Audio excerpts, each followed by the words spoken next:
آپ مل کر کام کریں۔ میں اللہ کے فضل سے بڑا پریکٹیکل آدمی ہوں، کبھی ایسی بات ہم نہیں کرتے کہ ممبر پر کھڑے ہو کر کر لیں اور عملی زندگی میں اس کو ہم چالو نہ کریں، کبھی ایسا نہیں کرتے۔ ہمیں دیوبندیوں نے بڑی دعوت دی کہ آپ ہمارے ساتھ ملیں، ہم دیکھیے بریلویوں کا کیسے رد کرتے ہیں، ہم دیکھیے شیعہ کے خلاف کیسی تقریریں کرتے ہیں۔ ہم نے کہا اگر ہم تمہارے ساتھ ملیں تو ہم بہت اونچائی سے نیچے گر جائیں گے، ہماری کوئی قیمت نہیں اللہ کے ہاں رہے گی۔ دنیا میں ہمیں ساتھ مل جائے گا کہ دیوبندی ہمارے ساتھ ہیں، لیکن اللہ کی نگاہ میں ہم گر جائیں گے، ہمارا اسٹینڈرڈ اتنا نیچا ہو جائے گا کہ ہمارا کچھ نہیں رہے۔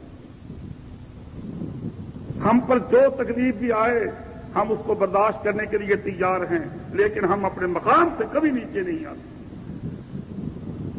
گمراہی گمراہی ہے، کم ہو یا زیادہ ہو، ملاوٹ ملاوٹ ہے، کم ہو یا زیادہ ہو۔ اسلام نہیں برداشت کرتا کہ اللہ اور اس کے رسول کے بعد کوئی تیسرا دین میں دخیل ہو۔ میرے بھائیوں، حنفی ایک مذہب ہے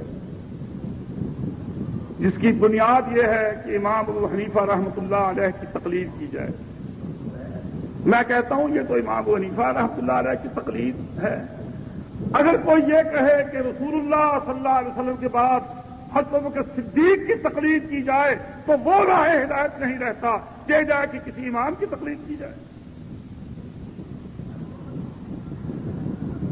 اللہ کے رسول نے تو اس سے بھی بڑی بات کہی، آپ نے فرمایا لو بدا لکم موسیٰ، لوگوں اگر آج میرے آنے کے بعد، جب سے میں نے اس نبوت کا چارج سنبھالا ہے، جب سے میں نبی بنا ہوں، اگر میرے آنے کے بعد لو بدا لکم موسیٰ، موسیٰ علیہ السلام تمہارے درمیان آ جائیں، فاتبعتموہ، تم موسیٰ علیہ السلام کی پیروی شروع کر دو، وترکتمونی، میری کوئی بات تم چھوڑ دو، لضللتم عن سواء السبیل، تم گمراہ ہو جاؤ گے، کبھی مسلمان نہیں رہ سکتے۔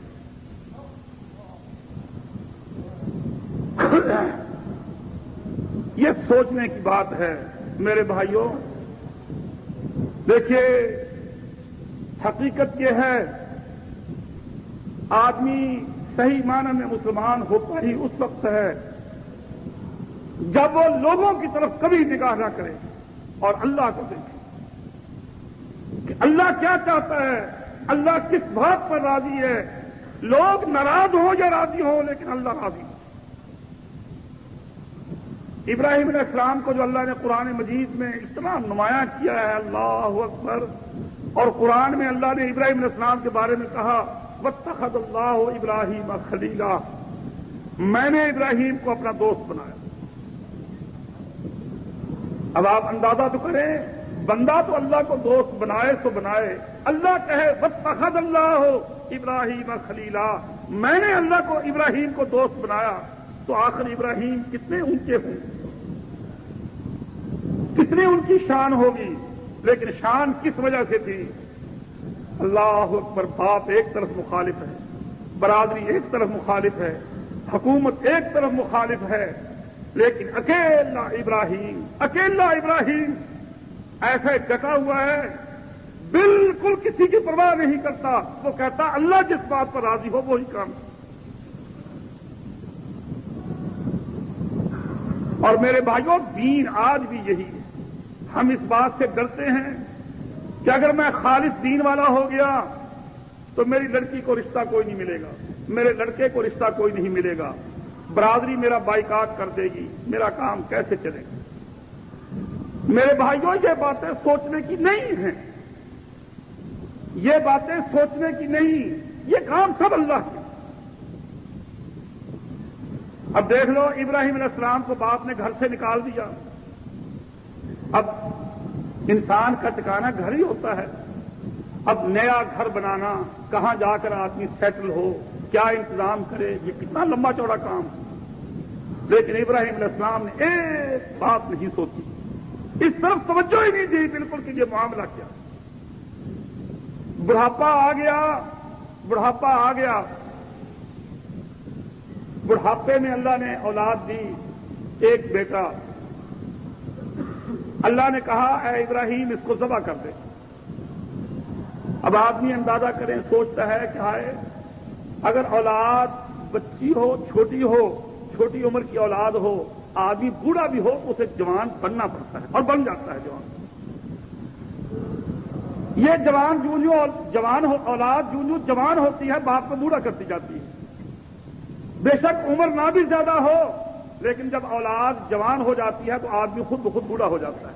تو کام چلا رہی ہے اولاد، وہ بیچارہ کام سے علیحدہ ہو جاتا ہے، گیا بوڑھا ہی بوڑھا ہے۔ اور اگر بچے چھوٹے چھوٹے ہوں تو پھر بے شک بوڑھا بھی ہو اس کو کام سارے خود کرنے پڑتے ہیں جوانوں والے، کہ میرے کو اولاد چھوٹی ہے میں کیسے کام چھوڑ دوں۔ اولاد جو ہے والدین کو بوڑھا کر دیتی ہے۔ لیکن دیکھ لو ابراہیم علیہ السلام کی قربان جائیں، اللہ نے کہا اپنے بیٹے کو ذبح کر دے، 1 منٹ نہیں لگائی، بالکل دیر نہیں لگائی، کہتے خدا سے کہ یا اللہ تو نے بڑھاپے میں دیا، اب اگر یہ بیچارہ ذبح ہو گیا تو پھر ایک تو ویسے بڑی ترس کی بات ہے، یا اللہ پھر میں کیا کروں گا، میرا تو دل ٹوٹ جائے گا، اور پھر تو میرا دوست ہے کیوں مجھے پریشان کرتا ہے۔ ایک بات نہیں، بس صرف بیٹے سے کہا یا بنیا انی ارا فی المنام انی اذبحک فانظر ماذا تری، اے بیٹا خدا نے مجھے خواب میں دکھایا ہے اور میں نبی ہوں، نبی کا خواب وہی ہوتا ہے کہ میں تجھے ذبح کر رہا ہوں، فانظر ماذا تری، تو بتا تیری کیا رائے ہے، میں تجھ سے زبردستی کروں یا تو خود بخود رضامند ہے، تیار ہے۔ اللہ نے مجھے یہ حکم دیا ہے۔ اور بیٹا جو تھا وہ بھی ابراہیم علیہ السلام کا بیٹا تھا اور نبی تھا، اللہ نے اس کو نبی بنایا، تو کہنے لگے یا ابت افعل ما تؤمر ستجدنی انشاءاللہ من الصابرین، ابا جو اللہ کا حکم ہے کر ڈال۔ خدا ایسی ذات نہیں ہے جس کی خاطر آدمی برادری کو ترجیح دے، خدا کو چھوڑ دے برادری کو ترجیح دے، اولاد کی محبت زیادہ کرے اللہ کی پرواہ نہ کرے، بیوی کا خیال زیادہ کرے اللہ کی پرواہ نہ کرے۔ خدا کی ذات وہ ہے جس کے لیے سب کچھ قربان کیا جا سکتا ہے۔ یا ابت افعل ما تؤمر ستجدنی انشاءاللہ من الصابرین، تو دیکھے گا انشاءاللہ کہ میں صبر کروں گا، جو خدا کا حکم ہے تو کر ڈال۔ میرے بھائیوں خدا ہم سے یہی پوچھے گا، اے بندے میرا حکم تجھے مل گیا تھا، میرا حکم تجھے مل گیا تھا، اور جو ہی آپ کی زبان سے یہ بات نکلی کہ یا اللہ مجھے مسئلے کا تو علم ہو گیا تھا، پھر خدا پوچھے گا مجھ سے کوئی اور بڑا تھا جس کی تو بات مانتا تھا اور میری بات کو تو نے رد کیا، کیا وجہ ہے؟ اس وقت آدمی کو معلوم ہوگا کہ خدا سے بڑا کوئی نہیں۔ اور میرے بھائیوں آج کل کا ماحول، ذہن کی مرعوبیت، اس انگریزی تعلیم سے ذہن مسلمانوں کا، آج کل کے جتنے ماڈرن مسلمان ہیں، جماعت اسلامی کے پیدا کردہ مسلمان، سب سے بڑا ڈیفیکٹ ان کے اندر یہ ہے کہ ان کا ذہن مرعوب ہے، اور جس کا ذہن مرعوب ہو اس کے ذہن میں کبھی صحیح اسلام تھا ہی نہیں۔ اس زمانے میں سب سے زیادہ محرک جماعت اسلامی ہے، جس نے پڑھے لکھے لوگوں میں اسلامی رنگ بہت حد تک انہوں نے پھیلایا، لیکن ذہن کیا پیدا کیا؟ چھوٹی چھوٹی باتوں پر نہیں بحث کیا کرتے، نہ چھوٹی چھوٹی باتوں کی پرواہ کیا کرتے ہیں، بڑے بڑے کام جو ہیں دین کے وہ کرنے چاہیے۔ ان کے نزدیک سنت کی کوئی قدر نہیں، سنت کی کوئی قدر نہیں ہے، وہ تمہاری مرضی پر ہے، اس کو رکھو یا نہ رکھو، کرو یا نہ کرو، چھوڑ دو یا نہ چھوڑو، وہ بات وہ ہے، ہاں بڑے بڑے کام جو ہیں وہ کر لو۔ نتیجہ کیا نکلا؟ نتیجہ یہ نکلا جو آپ کے سامنے ہے۔ اور اگر انسان اس بات کو توجہ کے ساتھ ذرا سنیے، بات بڑی مشکل ہے اور بڑی خطرناک بات ہے۔ قرآن مجید اسلام کی مثال درخت سے دیتا ہے۔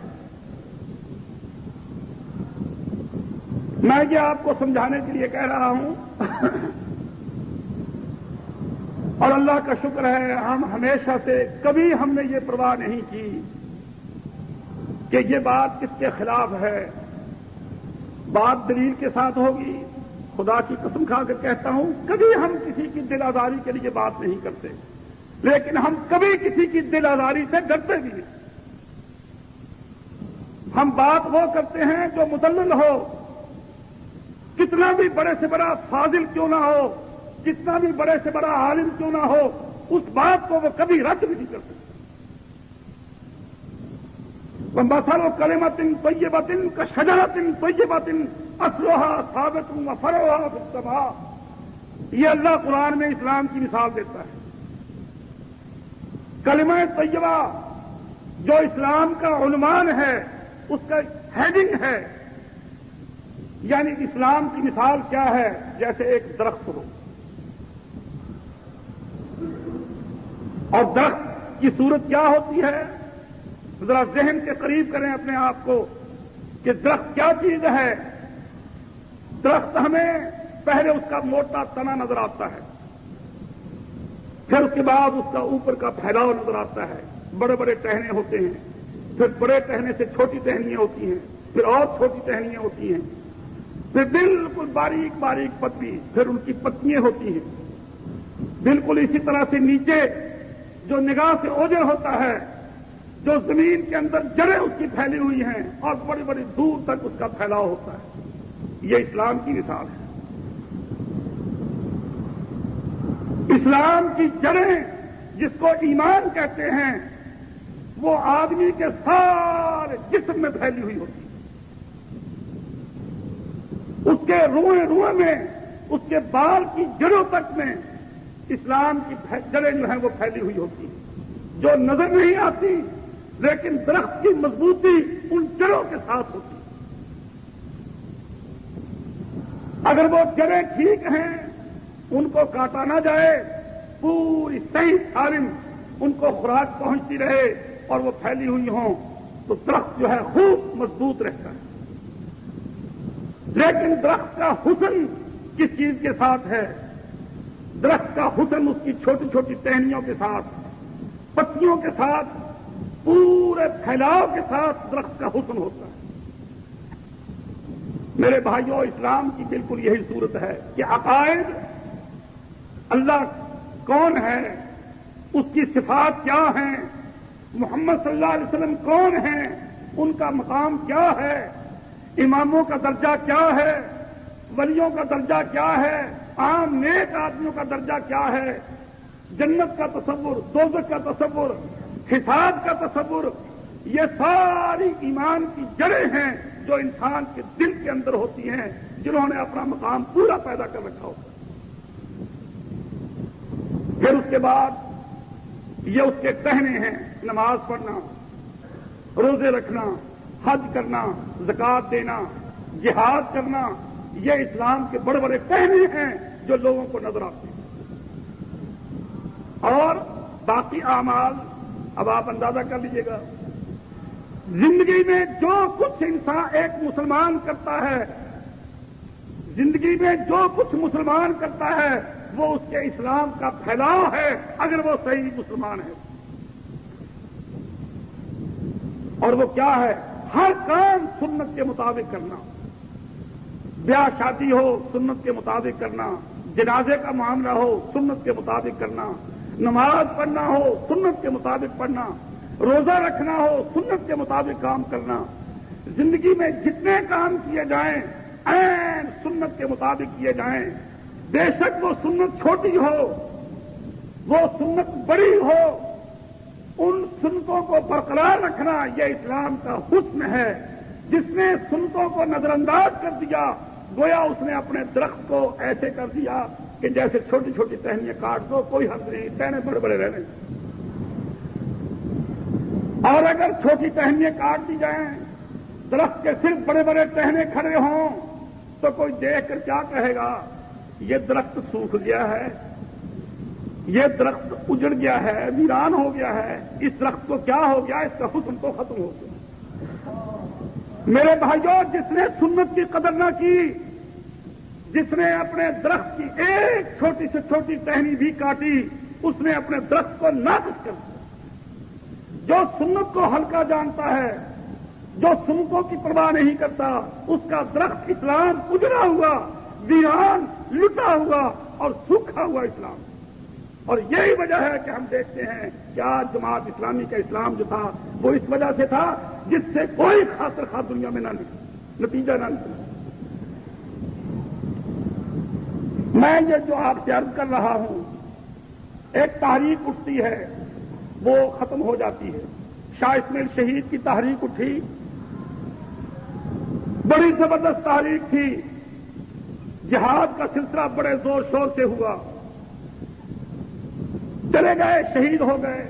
سید احمد بھی شہید ہو گئے، مولانا اسماعیل بھی شہید ہو گئے اور ان کے ساتھی بھی شہید ہو گئے.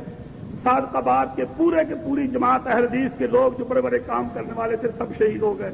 ختم ہوگی تحریک قریب قریب. اب بعد میں جو بھی کوئی مفکر قسم کا آیا اس نے تجزیہ کیا کہ اس جماعت کے فیل ہونے کی کیا وجہ ہے، اس کی ناکامی کا کیا سبب ہے جو یہ جماعت فیل ہوئی.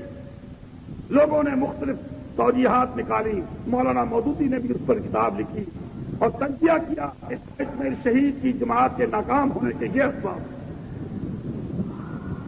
آج جب ہم دیکھتے ہیں کہ سب سے زیادہ اسلام کا نام لینے والی اور محرک قسم کی جماعت، فعال قسم کی جماعت اگر ہمارے ملک میں کوئی تھی جس کی کوئی بیک گراؤنڈ ہے، جس کی کوئی جڑ اور بنیاد ہے، وہ صرف اس ملک میں جماعت اسلامی تھی. لیکن آج اس کا کیا حشر ہے، وہ کہاں ہے؟ بالکل وہ ایک ماضی بن چکی ہے، اس کی کوئی اب حیثیت باقی نہیں. صرف ایک سیاسی جماعت رہ گئی ہے، اسلام والا سلسلہ ختم ہو. کیوں؟ صرف اس وجہ سے آپ لٹریچر اٹھا کر دیکھیں، جو جماعت اسلامی کے ارکان ہیں ان سے مل کر دیکھیں، ان کے نظریات لیں. سب سے بڑا ڈیفیکٹ یہ رہا کہ انہوں نے کہا کہ لوگوں کو ایک پلیٹ فارم پر جمع کرو، مسلمانوں کو ایک پلیٹ فارم پر جمع کرو، سنتوں کی پرواہ نہ کرو، اڑتی ہیں اڑ جائیں، جاتی ہیں چلی جائیں، لیکن مسلمانوں کو سیاسی طور پر ایک پلیٹ فارم پر جمع کرو. اور یہ میرے بھائیوں یاد رکھو، خوب توجہ سے سن لو، یہی بنیادی غلطی ہے جس کی وجہ سے یہ سارا نقصان اور ناکامی ہوئی. اللہ تعالیٰ کو اتحاد کی قطعاً کوئی ضرورت نہیں. میری یہ بات بڑی عجیب سی لگے گی آپ کو، لیکن اس کے سمجھنے کے لیے کچھ وقت چاہیے. سارا قرآن پڑھ جائیں، ساری احادیث پڑھ جائیں، خدا کبھی مسلمانوں سے یہ نہیں کہتا کہ اے مسلمانوں اکٹھے ہو جاؤ، کبھی یہ بات نہیں کہتا. سارے قرآن میں ایک آیت ایسی نہیں جس میں مسلمانوں کو اللہ نے یہ حکم دیا ہو کہ متحد ہو جاؤ، متحد ہو جاؤ. قرآن مجید میں اللہ نے فرمایا واعتصموا بحبل اللہ جمیعا. یہ جو آیت میں نے آپ کے سامنے پڑھی ہے، اس میں کیا بیان کیا؟ واعتصموا بحبل اللہ جمیعا. لوگوں اکٹھے ہو کر میری رسی کو پکڑ لو جو میں نے لٹکائی. اتحاد کی بات آئی، لیکن کس ضمن میں؟ کہ میں نے جو محمد کو ایک سرا مقرر کیا ہے، قرآن اس پر نازل کیا ہے، سارے اکٹھے ہو کر میرے محمد کو مضبوطی سے پکڑ لو.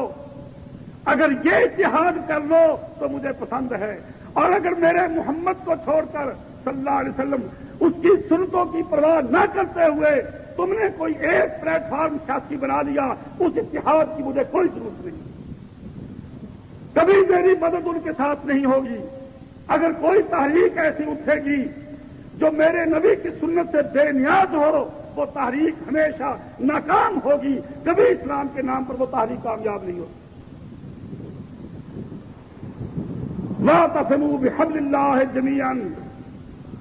لوگوں اللہ کی رسی کو مضبوطی سے تھام لو، جمیعا اکٹھے ہو.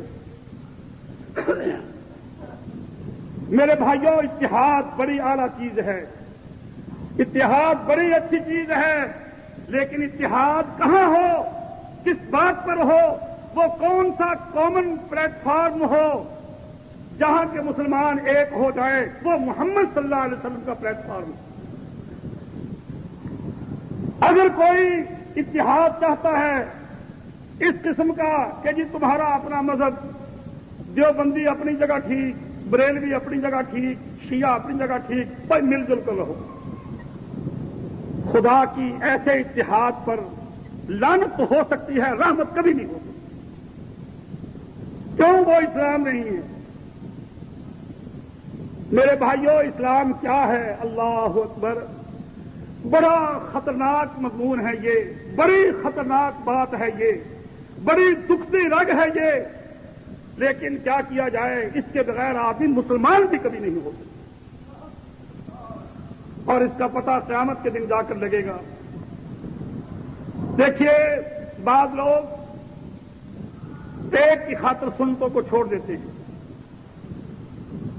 ہم نے بعض مولوی دیکھے کہ جی مولوی صاحب میں بالکل حدیث کا ماننے والا ہوں، رفع یدین رسول اللہ صلی اللہ علیہ وسلم کی سنت ہے، لیکن میں چھوڑ دیتا ہوں تاکہ نمازی جو ہیں وہ اعتراض نہ کریں. سب طرح کے نمازی آتے ہیں، بریلوی بھی آتے ہیں میرے پیچھے پڑھ لیتے ہیں، دیوبندی بھی آتے ہیں میرے پیچھے پڑھ لیتے ہیں، میں ان کا امام ہوں، میرا بھی کام چل رہا ہے، یہ بھی اکٹھے ہو کر نماز پڑھ لیتے ہیں، اس لیے میں نے رفع یدین چھوڑ رکھی. اب جب اس کا تجزیہ کریں گے تو کیا نتیجہ نکلا کہ تو نے نبی صلی اللہ علیہ وسلم کی سنت کو اس لیے چھوڑ دیا کہ لوگ اکٹھے ہو جائیں. تو نے نبی صلی اللہ علیہ وسلم کی سنت کو اس لیے چھوڑ دیا کہ تیرا پیٹ بھرتا رہے، تیری نوکری قائم رہے، تیری امامت کو زوال نہ آئے. اللہ کو یہ اتحاد بالکل پسند نہیں. میرے بھائیوں، اگر یہ بات ہونے لگے تو دین تو سارا آہستہ آہستہ مٹ جائے، سارا ختم ہو جائے. دین کو دین سمجھنا چاہیے. اور دین کس چیز کا نام ہے؟ بڑا ٹہنا بھی دین کا جز ہے، چھوٹی ٹہنی بھی دین کا جز ہے، اسلام کی پتیاں چھوٹی چھوٹی یہ بھی دین کا جز ہے. ایک صحابی حضور صلی اللہ علیہ وسلم سے ملتا ہے اور آپ سے کچھ اس قسم کی بات کرتا ہے کہ یا رسول اللہ، آپ کہاں اور میں کہاں؟ اللہ جانے کب آپ مجھ سے جدا ہو جائیں یا میں آپ سے جدا ہو جاؤں. فوت ہونا موت آخر. دنیا میں تو چلو میں آپ کی شکل دیکھ لیتا ہوں، آپ مجھے ملتے ہیں، ہم دونوں اکٹھے زمین پر رہتے ہیں، ایک ہی جگہ رہتے ہیں. یا رسول اللہ، آپ جنتوں میں چلے گئے، آپ کا مقام کتنا اونچا ہوگا. اگر مجھے بھی خدا جنتوں میں لے جائے تو پھر بھی آپ کہاں میں کہاں.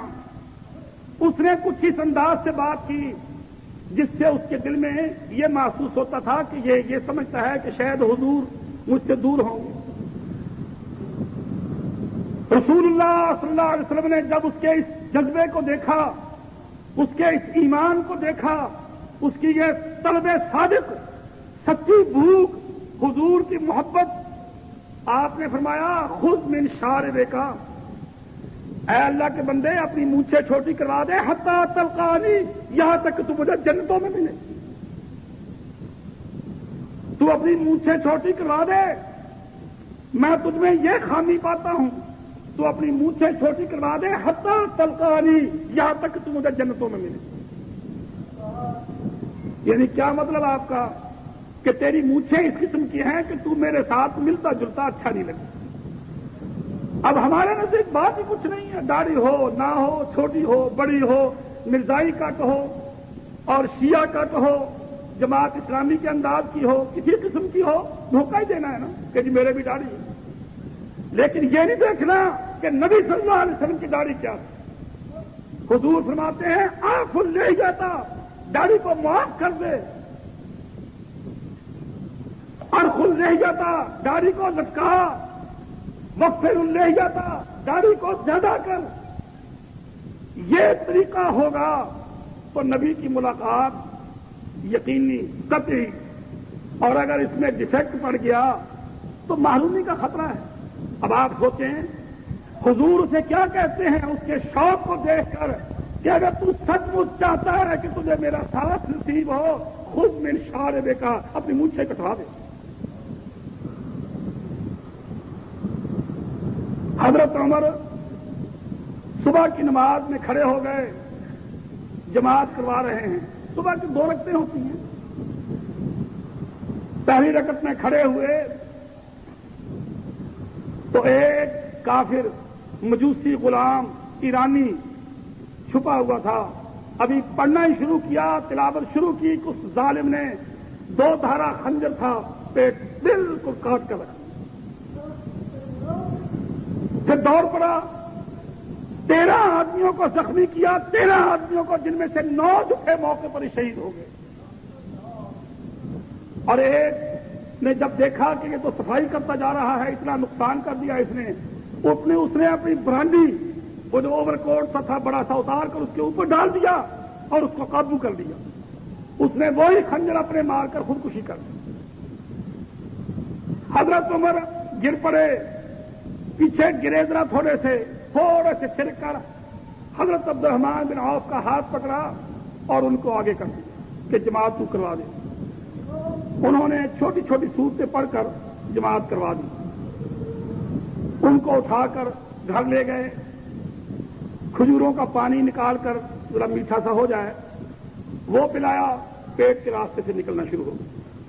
انتنیاں کٹ چکی تھی, دودھ پلاتے خون مل جاتا ساتھ اور پیٹ میں سے بہنا شروع ہو جاتا. لوگوں نے سمجھ لیا کہ اب بچنے کی کوئی امید نہیں.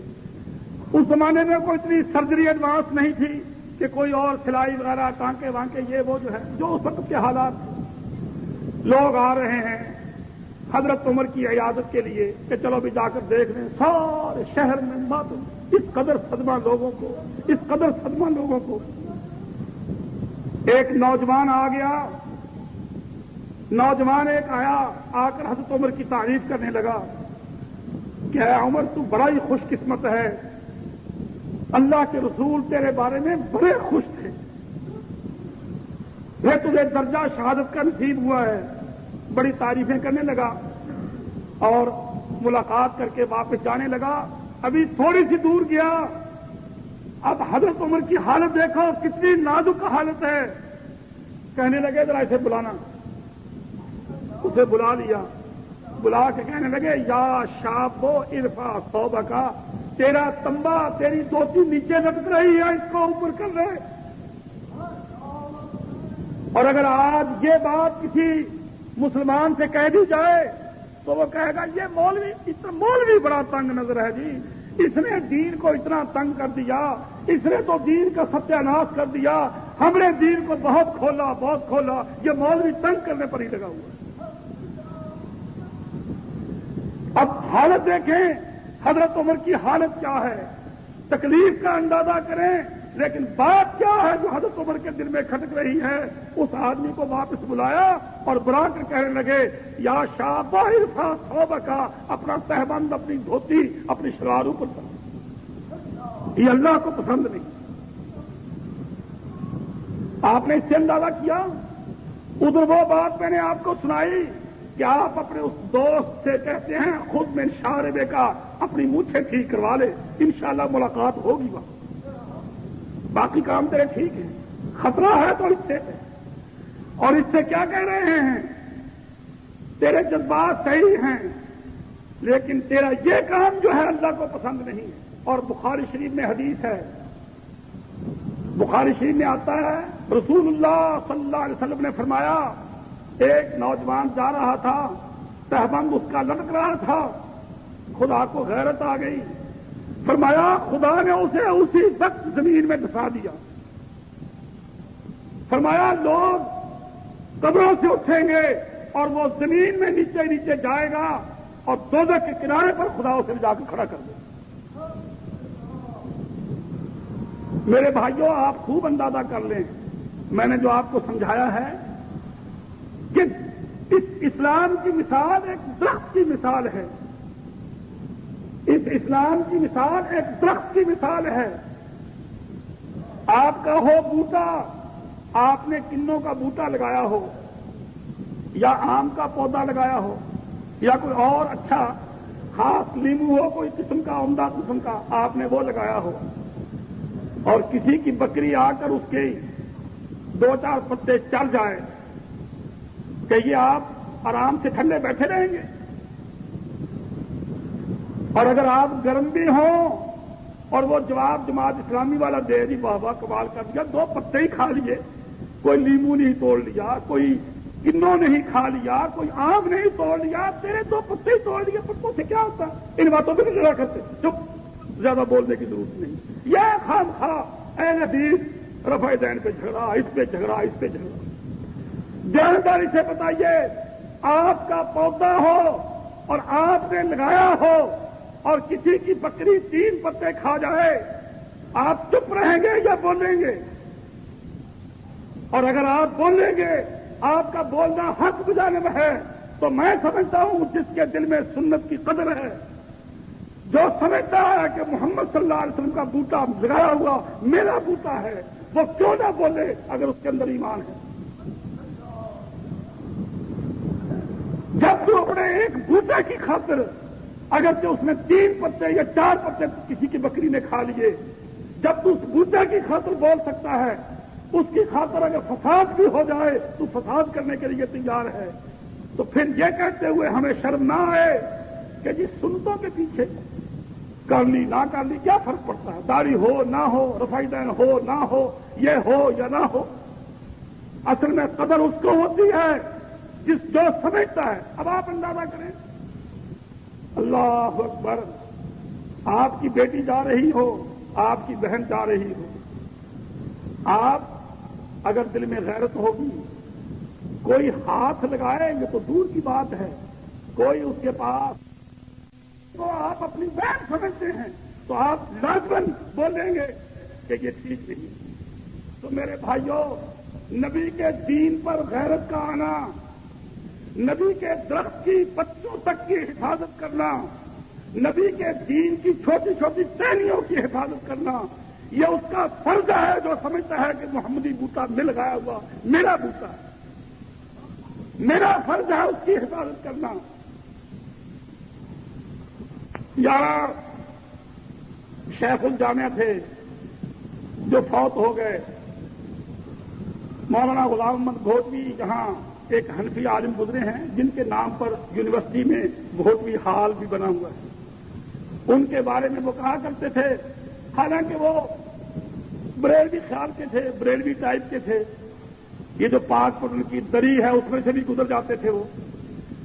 مجھے مولانا عبید اللہ صاحب نے بتایا کہ مولانا غلام محمد گھوٹوی کہا کرتے تھے کہ اگر یہ اہل حدیث نہ ہوتے دین کبھی محفوظ نہ رہتا۔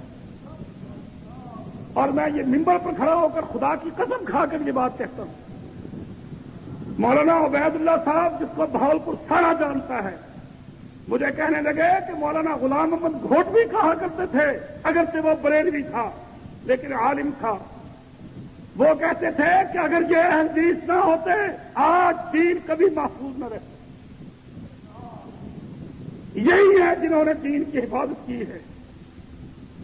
میرے بھائیوں، جب ہم یہاں آئے، ترجیح کی اذان کو کوئی جانتا نہیں تھا کہ ترجیح کی اذان کیا ہوتی ہے، یعنی اشہد ان لا الہ الا اللہ، اشہد ان محمد رسول اللہ، ان کلموں کو دہرا کر کہنا، 4 دفعہ اشہد ان لا الہ الا اللہ ہو اور 4 دفعہ اشہد ان محمد رسول اللہ ہو۔ یہ مسلم شریف میں حدیث موجود، نسائی میں حدیث موجود، ابو داؤد میں حدیث موجود۔ آپ نے اپنے صحابی حضرت ابو معذورہ کو یہ اذان سکھائی، اس کی درخواست پر علمنی سنت الاذان یا رسول اللہ، اے اللہ کے رسول مجھے مسنون اذان سکھائیے، آپ نے یہ اذان اس کو سکھائی۔ جب ہم بہاولپور میں آئے، ہم نے یہ اذان دلائی، جیسے حضرت بلال دوسری اذان دیتے تھے بغیر ترجیح کے، حضرت ابو معذورہ ترجیح والی دیتے تھے۔ اب ہم بھی کبھی وہ دلا دیتے ہیں، کبھی وہ دلا دیتے ہیں کہ نبی کی دونوں سنتیں محفوظ رہیں۔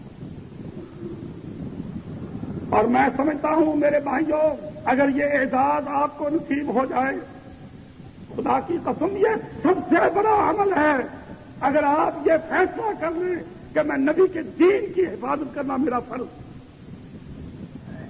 بڑی مخالفتیں شروع ہو گئیں، بڑی مخالفتیں شروع ہو گئیں، دیوبندی ہمارے دشمن، بریلوی ہمارے دشمن، ارے یہ کیا ظلم کر دیا تم نے، یہ اذان کہاں سے آ گئی، کبھی سنی نہیں، کبھی دیکھی نہیں، یہ فرقہ کہاں سے آ گیا، یہ کہاں کے لوگ ہیں، کیا بات ہے؟ اب لوگ آ کر ہم سے پوچھیں، ہم ان کو حدیث دکھائیں کہ دیکھو یہ مسلم شریف میں ہے، دیکھو یہ نسائی میں ہے، دیکھو یہ مشکات شریف میں ہے، چپکے سے چلے جائیں۔ اب کچھ برداشت ہو گئی، یہ حفاظت بنا یہاں لوگوں نے مار رکھی۔ اب تبلیغی جماعت والے ذکر فکر نفل کتنا اس پر مرتے ہیں، کتنی جان دیتے ہیں، لیکن کسی تبلیغی جماعت والے سے یہ کہہ کر دیکھ لو کہ مغرب کی اذان کے بعد مغرب کے فرضوں سے پہلے 2 رکعتیں پڑھنا نبی صلی اللہ علیہ وسلم کی سنت ہے۔ صحابی بیان کرتا ہے کہ میں بہت دفعہ آیا اور میں نے دیکھا کہ اتنی کثرت کے ساتھ لوگ یہ 2 نفل پڑھ رہے ہیں کہ مجھے یہ شبہ ہو جاتا کہ شاید جماعت ہو چکی ہے، لوگ بعد والی 2 سنتے پڑھ رہے ہیں۔ اذان ہوتی، لوگ پلروں کی اوٹ میں، یہ جو ستون ہیں ان کی اوٹ میں دڑا دڑ کوشش کرتے ہیں کہ میں 2 رکعت پڑھ لوں، وہ کہتا ہے میں 2 رکعت پڑھ لوں، اور حضور صلی اللہ علیہ وسلم نے خود پڑھے ہیں۔ دیکھو اللہ اکبر، اگر دین خالص ہو اور اسلام کو محمدی بوٹا سمجھا جائے تو پھر جو ہی بندہ سنے گا کہ یہ نبی صلی اللہ علیہ وسلم کی سنت ہے کبھی اس کی مخالفت نہیں کرے گا، لیکن یہی سنت تبلیغی جماعت والوں کے سامنے رکھ کر دیکھ لیں، جو عبادت پر جان دیتے ہیں اور جمعرات کو خاص طور پر مورچہ لگاتے ہیں، ان کے سامنے رکھ کر دیکھ لیں کیسے تیور بدلیں گے۔ ہیں جی یہ کیا، اس کا تو وقت ہی بڑا تھوڑا ہوتا ہے۔ کیا کہتے ہیں کہ مغرب کا تو وقت ہی بڑا تھوڑا ہوتا ہے، 2 نفلوں کی گنجائش ہی کہاں ہوتی؟ بھئی اللہ کے بندے، جس نے یہ بتایا کہ مغرب کا تھوڑا وقت ہوتا ہے اسی کی یہ سنت ہے، تو نے دین کہاں سے لیا؟ تو دین کیا سمجھتا ہے کہ دین کس کا حکم ماننا ہے؟ اگر تجھے یہ معلوم ہو کہ دین وہ ہے جو محمد کہے صلی اللہ علیہ وسلم تو صحیح مسلمان ہو جائے۔ تو دیکھ لو لوگ نفرت کرتے ہیں۔ ویسے اب عشاء کی رکھتے ہیں، دیکھ لو کتنی پڑھتے ہیں، 4 سنتے ہیں پہلے، پھر 4 فرض، پھر 2 سنتے ہیں، پھر کچھ اور، پھر کچھ اور، پھر فطر، پھر 2 نفل، 17 پوری گن لیتے ہیں۔ اور حالانکہ میں خدا کی قسم کھا کر کہتا ہوں دنیا میں کسی حدیث کی کتاب میں عشاء کی 17 رکعتوں کا نام تک نہیں۔ کبھی رسول اللہ صلی اللہ علیہ وسلم نے یہ نہیں کہا کہ عشاء کی 17 رکعتیں ہوتی ہیں، اور کبھی آپ نے عشاء کے فرضوں سے پہلے 4 سنتے ہیں، 4 نفل کبھی نہیں پڑھے، کسی روایت سے یہ ثابت نہیں۔ لیکن دیکھ لو حنفی کتنے پکے ہیں اس پر، تبلیغی والا جان دیتا ہے ان 4 پر، اور مغرب والی پر اس کی جان جاتی ہے، ہائے یہ 2 رکعتیں تو وقت بہت تھوڑا ہے۔ میں یہ مثال کیوں دے رہا ہوں میرے بھائیوں؟ اس لیے نہیں کہ مجھے تبلیغی جماعت پر چوٹ کرنا مقصود ہے، میں صرف اس لیے یہ مثال دے رہا ہوں کہ خدا اللہ آپ کو صحیح مسلمان بنا دے۔ اسلام کو سمجھو چیز کیا ہے۔ اسلام امام ابو حنیفہ کے پیچھے چلنے کا نام نہیں، اسلام کسی اور امام کی پیروی کا نام نہیں، اسلام کسی مولوی کی بات ماننے کا نام نہیں، اسلام اس بات کا نام ہے جو محمد صلی اللہ علیہ وسلم نے کیا ہے یا کہا ہے اور حدیث سے ثابت ہے۔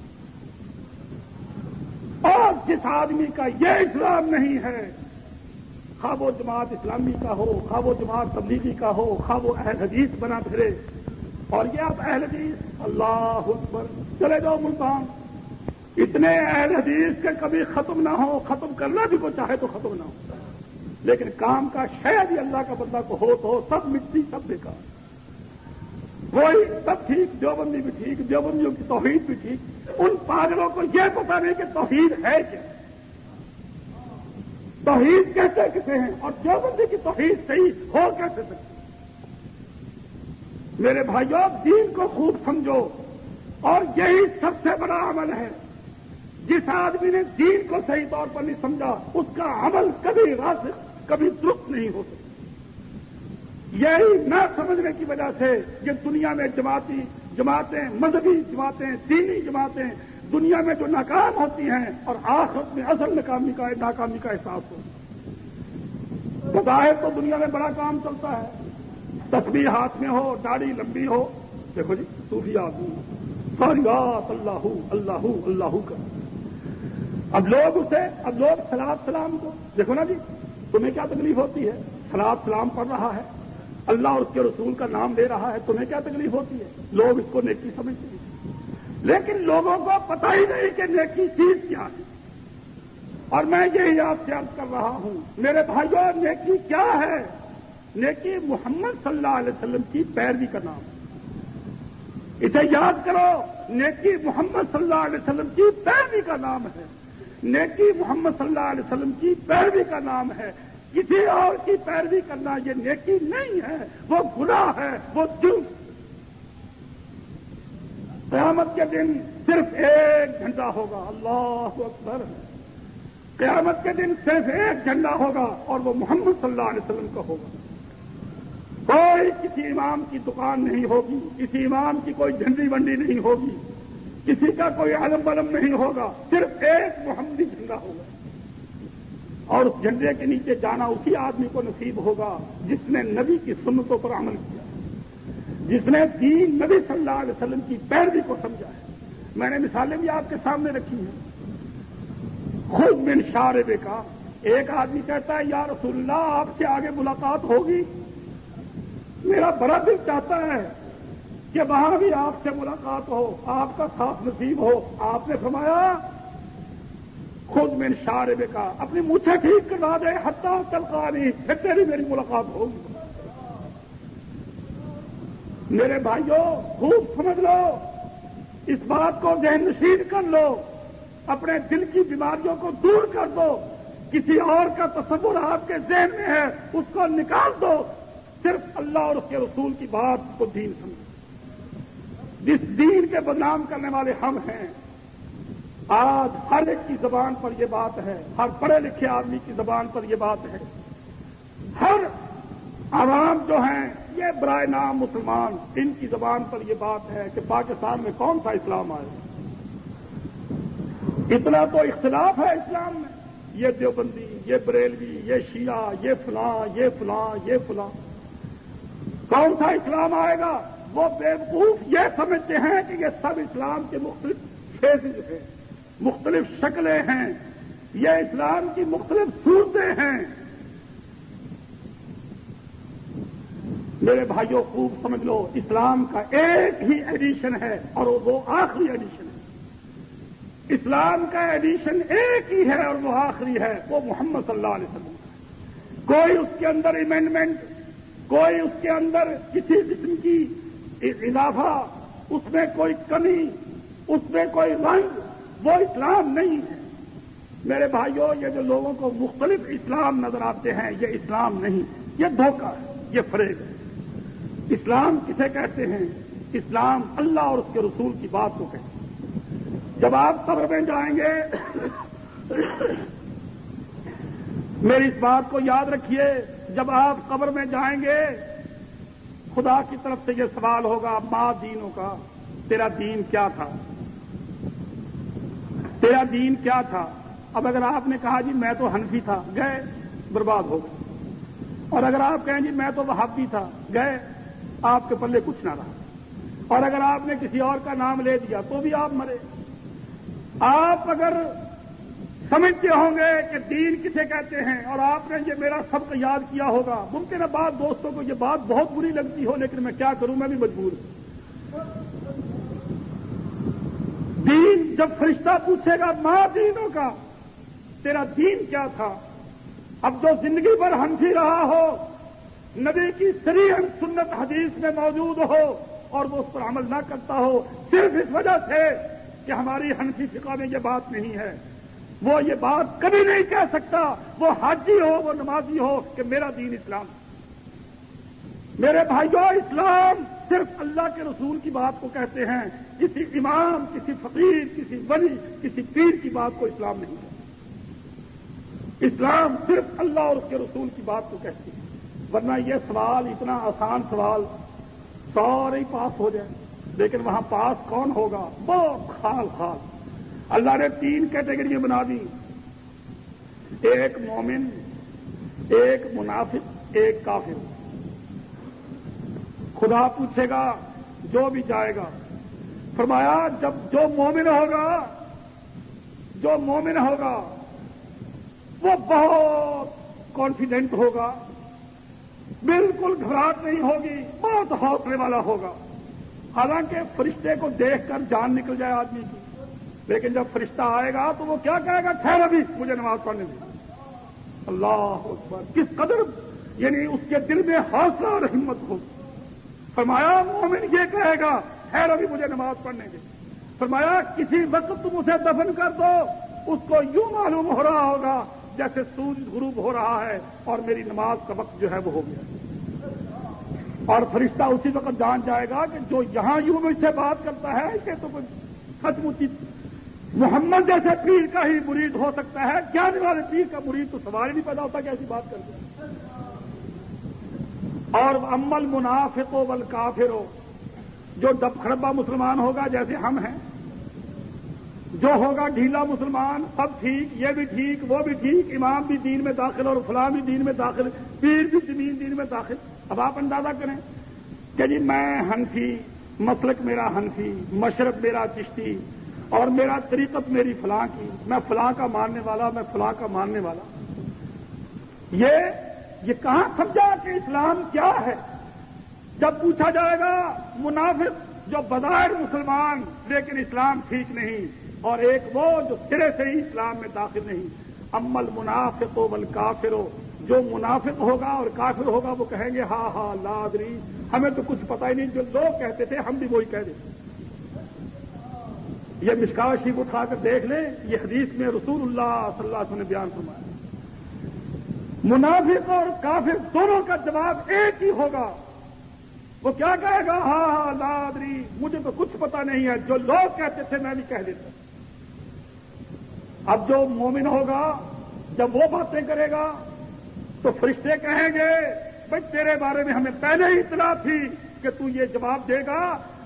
پھر اسے پوچھیں گے فرشتے تجھے پتہ کیسے لگ گیا؟ یہ جو تو جواب دے رہا ہے اتنا کھرا جواب، تجھے پتہ کیسے لگ گیا؟ وہ کہے گا میں نے اللہ کی کتاب پڑھی، میں نے نبی صلی اللہ علیہ وسلم کی تعلیم حاصل کی، یہ مجھے شعور ہے، مجھے پتہ ہے، اس لیے میں یہ بات کہہ رہا ہوں. تو میرے بھائیوں یہ ایک سبق ہے جو میں آپ کے سامنے پیش کر رہا ہوں. اگر یہ سبق آپ نے یاد کر لیا تو یقیناً آپ جب اللہ کرے آپ پاس ہو جائیں گے تو مجھے بھی یاد کریں گے کہ یہ سبق اس نے پڑھایا تھا اور بالکل ٹھیک. اور اگر وہاں آپ کے ساتھ حالت دوسری ہوئی تو پھر بھی آپ یاد کریں گے، لیکن پھر سوائے پچھتانے کے کچھ نہیں ہوگا. فرعون کی قوم کا ایک آدمی وقال رجل من آل فرعون یکتم ایمانہ، فرعون سے بحث کرنے لگا. جب فرعون نے یہ فیصلہ کر لیا کہ موسیٰ علیہ السلام کو قتل کر دو، بادشاہ کے سامنے کھڑا ہو گیا. فرعون سے کہنے لگا کیوں ظلم کرتا ہے یہ، اس کا جرم کیا ہے؟ صرف اس وجہ سے کہ وہ کہتا ہے کہ میرا رب اللہ ہے. بحثیں کرتا رہا، کہتا رہا.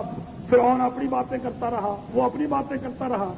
آخر اللہ نے ان دونوں کی بحث کو قرآن مجید میں سورہ مومن میں یہ واقعہ تفصیل کے ساتھ ہے، کس بات پر ختم کیا کہ وہ اللہ کا بندہ جو ایک تنہا، اور فرعون کے درباری اور پوری قوم، وہ کہتا ہے فَسَتَذْكُرُونَ مَا أَقُولُ لَكُمْ، اے فرعون اور اے فرعون کے ساتھیوں تم یاد کرو گے جو میں تمہیں آج کہہ رہا ہوں. فَسَتَذْكُرُونَ مَا أَقُولُ لَكُمْ، جو میں تم سے کہہ رہا ہوں تم یاد کرو گے وہاں جا کر کہ وہ ہمارا سیدھا سا آدمی یہ بات ٹھیک کہہ رہا. باقی رہ گیا کہ تم میرے ساتھ کیا سلوک کرتے ہو. تیری طاقت کوئی نہیں، تیرے پیچھے کوئی نہیں. وَأُفَوِّضُ أَمْرِي إِلَى اللَّهِ، میرا معاملہ اللہ کے سپرد ہے، مجھے مار دو یا چھوڑ دو، بات میں نے تمہیں کہہ دی. تو میرے بھائیوں خوب سمجھ لو، اس کے بغیر نجات نہیں ہے. قبر میں یہی سوال ہوگا.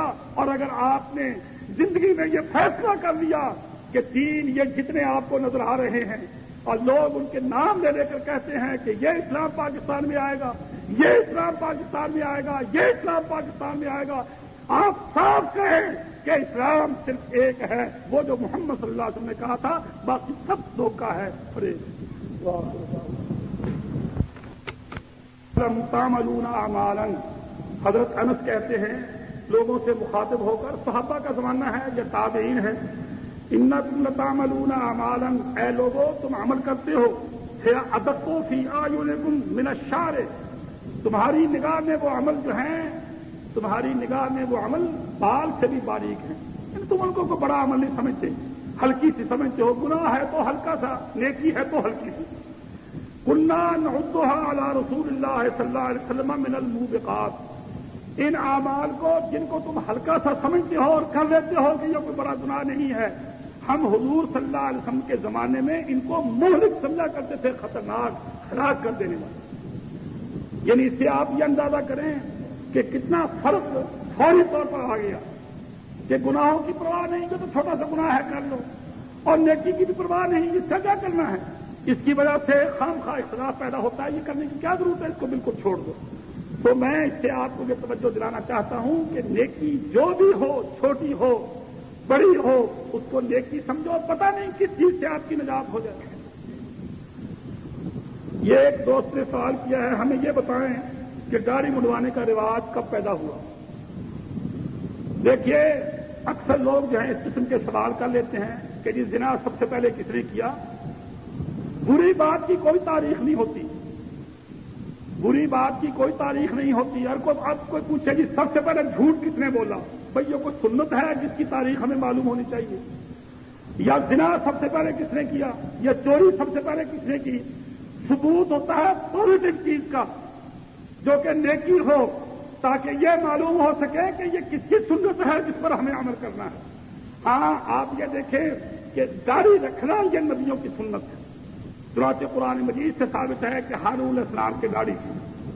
جب موسیٰ علیہ السلام ناراض ہوئے تو انہوں نے ان کی داڑھی پکڑ لی اور وہ کہتے ہیں لا تاخذ بلحیتی ولا براسی، اے میرے بھائی میرا کوئی قصور نہیں، تو ناراض نہ ہو، میری داڑھی نہ پکڑ، میرا کوئی قصور نہیں. میں نے بڑی کوشش کی ان کو سمجھانے کی.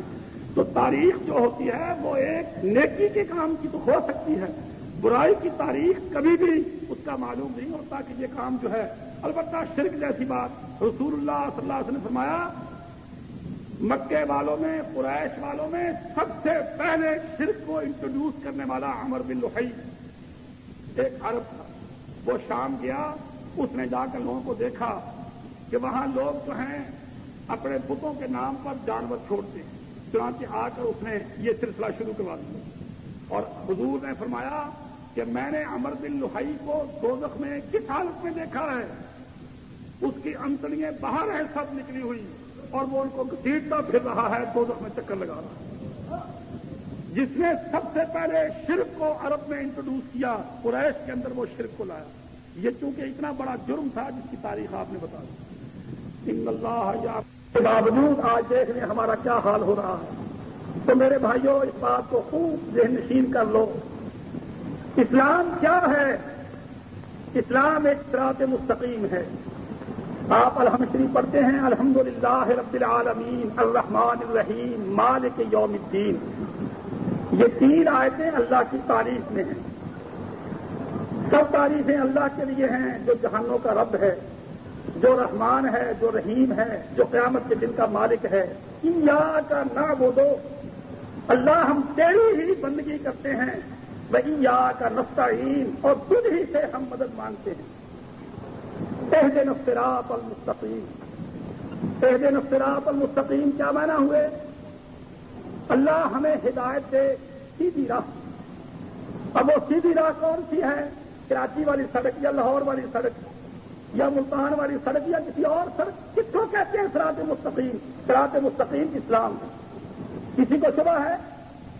اہدنا الصراط المستقیم، اللہ صراط مستقیم کی ہدایت کر. اور ہدایت کے معنی 3 کہ سیدھی راہ دکھا، سیدھی راہ پر چلا، یہ دوسرا درجہ. اور سیدھی راہ پر پکا رکھ کہ ڈاماڈول نہ ہو، لرزے نہیں، کبھی ادھر چلے گا کبھی. یہ ہدایت ہے. ہدایت یافتہ کسے کہتے ہیں؟ ہدایت یافتہ وہ ہوتا ہے، اس لیے آپ نے فرمایا نا علیکم بسنتی و سنت الخلفاء الراشدین المہدیین. ہدایت یافتہ کون ہوتا ہے؟ جسے سیدھی سڑک کا پتہ ہو جو جنت کو جاتی ہے، جو اس سڑک پر چلے اور جو اس سے ادھر ادھر نہ ہٹے اسی پر پکا رہے حتیٰ کہ موت آ جائے، وہ ہدایت یافتہ ہوتا ہے۔ اب ہم پہلا تو یہ خدشہ کہ ہمیں یہ یقین نہیں کہ اسلام صراط مستقیم ہے۔ صراط عربی میں راستے کو کہتے ہیں، سڑک کو کہتے ہیں۔ اسلام صراط مستقیم ہے، اور پھر اس پر چلنا، پہلے اس کا علم ہو، پھر اس پر چلے، پھر اس پر پکا رہے حتیٰ کہ موت آ جائے۔ اور یہ بہت سادہ سی چیز ہے، اس میں کوئی گنجلک نہیں ہے، کوئی اشتباہ نہیں ہے، کوئی فلسفہ نہیں ہے۔ اہدنا الصراط المستقیم۔ میرے بھائیوں، کبھی آپ نے فکر کی کہ صراط مستقیم ہے کیا؟ اب دیکھو کتنے راستے ہیں آج دنیا میں، راستوں کا مطلب کتنے پھرتے ہیں، وہ صراط مستقیم نہیں ہے۔ اب دیکھیے دو جسے صراط مستقیم کہتے ہیں، خط مستقیم جسے کہتے ہیں، اگر وہ دو صحیح ہوں تو ان کا خاصہ کیا ہے؟ اور آج کل تو علم بڑا عام ہے، میٹرک تو ہر ایک ہی ہوتا ہے، اس میں جیومیٹری کے مسئلے۔ دو خط مستقیم کب ہوتے ہیں؟ جب ایک دوسرے پر منطبق ہو جائیں۔ دو خط مستقیم کب ہو سکتے ہیں؟ اگر وہ ایک دوسرے پر منطبق ہو جائیں تب تو وہ خط مستقیم ہیں، صراط مستقیم ہیں۔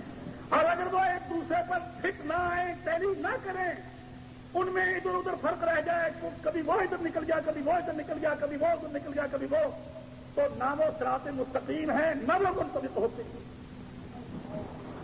اب فرقے آپ کے سامنے ہیں، پہلے شیعہ سنی، پھر سنی کی تقسیم کا تقسیم، سب ڈویژن، پھر شیعہ کی سب ڈویژن، اور ہر ایک دوسرے سے ٹکراتا ہوا، وہ سے کافر، وہ سے کافر، وہ سے گمراہ، وہ سے گمراہ۔ اور ہے بات کیا کہ صحیح بات ہے، کیونکہ جب وہ ایک دوسرے پر منطبق نہیں ہوں گے تو دونوں سیدھے نہیں ہیں۔ اچھا، لیکن ہمارا نظریہ کیا ہے جی؟ سب ٹھیک ہیں۔ ہم کیا کہتے ہیں کہ جی سب ٹھیک ہیں، وہ بھی ٹھیک، وہ بھی ٹھیک، وہ بھی ٹھیک۔ اور اگر کوئی کہے کہ جی یہ بھی خط سیدھا، وہ بھی خط سیدھا، تو آپ اس کا اندازہ کیسے کریں گے؟ یہ بھی سیدھا، وہ بھی سیدھا۔